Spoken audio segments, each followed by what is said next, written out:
बहुत समय पहले एक छोटे से गांव में गोलू नाम का एक नटखट लड़का रहता था। वह बहुत ही जिज्ञासु था और हमेशा कुछ नया खोजने की कोशिश करता रहता था। गांव के किनारे एक घना जंगल था जिसके बारे में बुजुर्गों का कहना था कि वहाँ एक जादुई पेड़ है जो केवल अच्छे दिल वाले बच्चों को दिखाई देता है। गोलू को ये बात सुनकर बहुत उत्सुकता हुई। उसने अपने दोस्तों मीना, बाबू और टिल्लू के साथ जंगल में जाने का फैसला किया। चारों दोस्त हिम्मत जुटाकर जंगल में दाखिल हुए। जंगल घना और डरावना था, लेकिन वे सभी एक दूसरे का हाथ पकड़कर आगे बढ़ते रहे। रास्ते में उन्हें अजीब अजीब आवाजें सुनाई दी, पेड़ों की सरसराहट, पक्षियों की चहचहाहट और कहीं कहीं से आती रहस्यमयी हंसी। अचानक मीना ने चिल्लाकर कहा, देखो वहां कुछ चमक रहा है। सबने उस दिशा में देखा और सच में एक विशाल पेड़ सुनहरी रोशनी से चमक रहा था। जब वे पेड़ के पास पहुंचे तो एक बूढ़े बाबा वहां प्रकट हुए। वे सफेद दाढ़ी वाले जादुई बाबा थे जो इस पेड़ की रक्षा कर रहे थे। बाबा ने कहा, इस पेड़ की जादुई शक्ति केवल उन्हीं को मिलती है जो सच्चे दिल वाले होते हैं। अगर तुम 3 परीक्षाएं पास कर लोगे तो ये पेड़ तुम्हें एक अनोखा तोहफा देगा। पहली परीक्षा थी ईमानदारी की।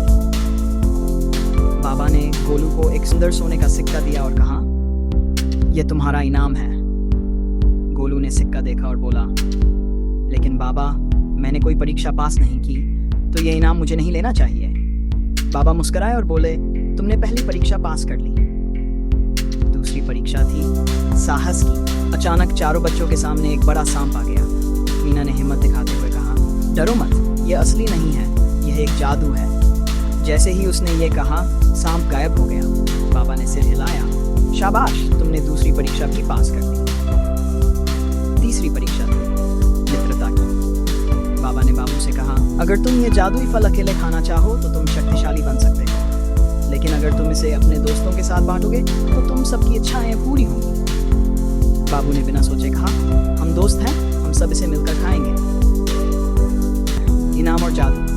बाबा बहुत खुश हुए और बोले, तुम सबने अपनी अच्छाई से ये परीक्षाएं पास की हैं। अब यह जादुई पेड़ तुम्हें एक अनोखी शक्ति देगा।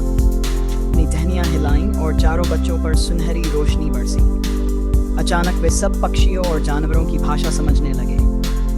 अब वे गांव में जाकर पशु पक्षियों की मदद कर सकते थे। गांव के लोग बहुत खुश हुए और गोलू, मीना, बाबू और टिल्लू को नायक नाम दिया गया।